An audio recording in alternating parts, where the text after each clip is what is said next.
People walk into the restaurant sometimes and they'll look for the first white dude in the kitchen and be like, oh, are you the chef? To me, food is really, I think, the center of how we connect with each other as people. Nice job, team. As family, as loved ones, or even as strangers, I think connecting over food is so powerful. Our image of traditional chefs can be pretty negative.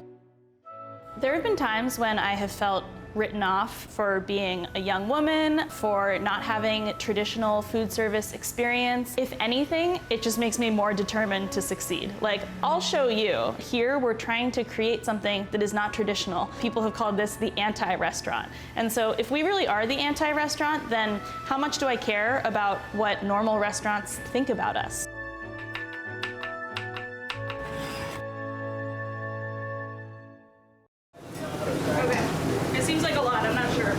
I think the last thing I expected out of life was to be running a restaurant. And so my journey into food service has been very topsy-turvy. These are poached in the shell.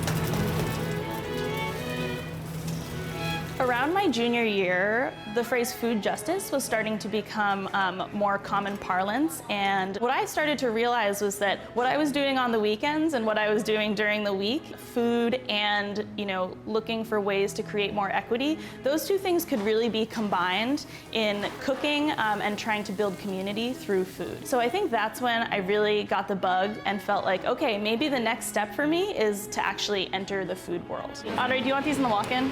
Yes, please. Okay. Thank you. You got it. So my brother had been working in hospitality in Boston for almost a decade, and when he was thinking about opening a food truck, he really wanted to know if my sister and I might be interested in helping him with the cooking side of things. And it's kind of messy inside, but that's okay. And I didn't go to culinary school. I had only worked in a restaurant for about 6 months. There was a lot that I didn't know. So we opened the food truck in April of 2012. We did not really have a plan. We didn't know what to expect. We just have more swag on the walls. And everything spiraled out of control from there, and that's how we got to where we are now.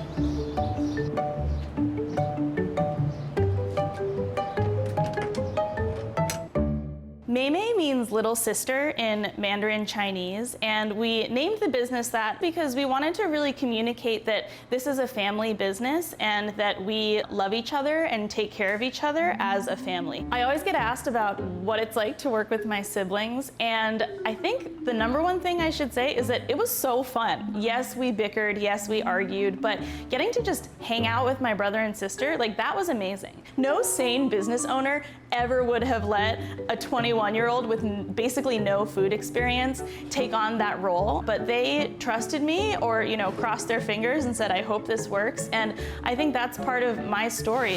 Just make a double out of one of those.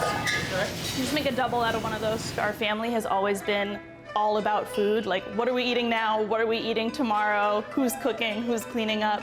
So the dinner table was always really central in our household growing up. My dad's parents ran 2 Chinese restaurants in New York, one in Harlem and one in White Plains, and they had 6 kids to take care of. They had just immigrated, and their credentials and degrees were not any good in America. We went into the restaurant industry because we have a passion and because it makes us happy, whereas our grandparents did it out of necessity. So we really understand that we come from a line and from a tradition of hospitality. Our food is definitely not traditional Chinese food, and we do catch some flack for this, especially on Yelp. We cook food that feels authentic to us. We grew up here in Boston with a Chinese pantry, but totally American palates. So it's pretty amazing that we've been able to create this cuisine that many people do identify with. When we first opened the food truck, we were really excited about serving all dumplings all the time. And it only took us about a week of being on the road to realize that the way we were making dumplings, totally from scratch, rolled out by hand, folded by hand, like, that was not gonna work. And so we had to regroup a little bit, and that's actually how the scallion pancake sandwich became a thing.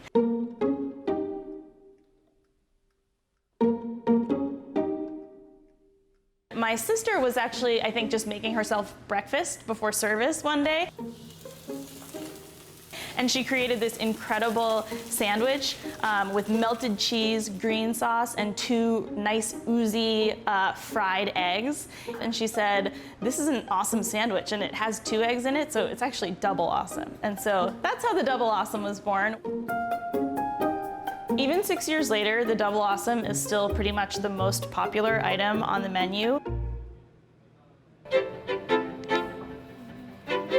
This is a lemongrass pork and ginger dumpling. We definitely don't make traditional Chinese dumplings, but of course the dumpling format is something we love. Pretty much anything wrapped in starch and steamed or fried is going to be delicious. How much more do you guys want to do? We think the dumplings are a great way to create a dish that we know people will respond to, because people go crazy for dumplings, but we can also sort of show our perspective when it comes to food by putting non-traditional things inside of them. Service, please.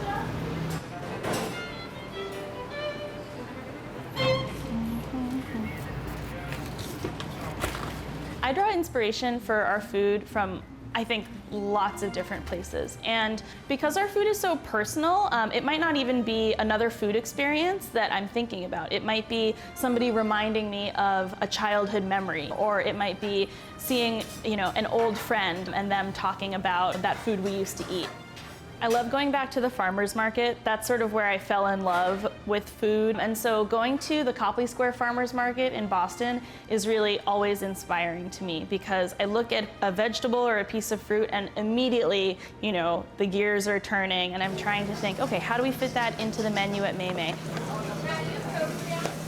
In the last couple years, I have been a Zagat 30 Under 30 honoree, a Forbes 30 Under 30 honoree, and I just got my 5th James Beard nomination for Rising Star Chef of the Year. In addition to being bewildered, I feel really, really grateful, because I know that so many people have helped me get to this place, and being in this place, I can help so many other people. That's awesome.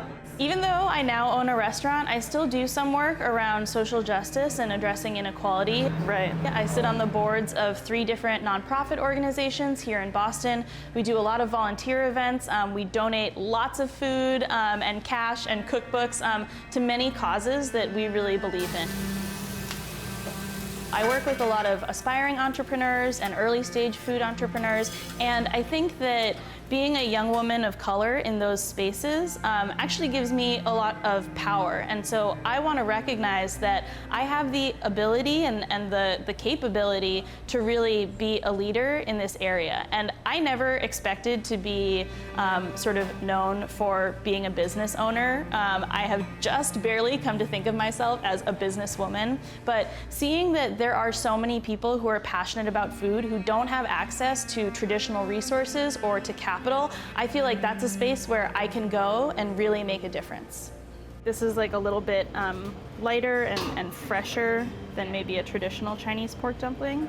Food is one of the ways that we tell each other that we care. To make chicken soup for your partner when they're sick at home, to prepare a cake or a favorite dessert for a child. All of that feels so special, and it's something that anyone can really do. You don't have to be a trained chef to do something special with food for someone. And so for me, to be able to have food kind of be my love language is really amazing.